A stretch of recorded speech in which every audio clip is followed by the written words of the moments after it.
Hi, this is Deepak. I'm currently pursuing my bachelor's degree from Veltech D. Rangarajan R&D Institute, which is in the Department of Electronics and Communication, which is located at Chennai. I'm taking cybersecurity training at the Razz Security.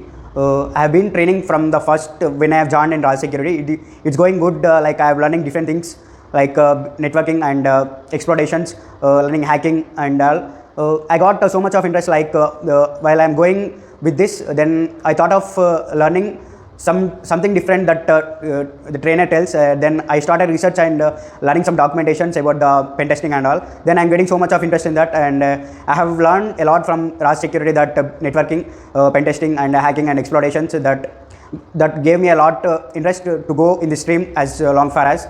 Then in the future I have been going in this stream only. Thank you for giving a good training at Razz Security.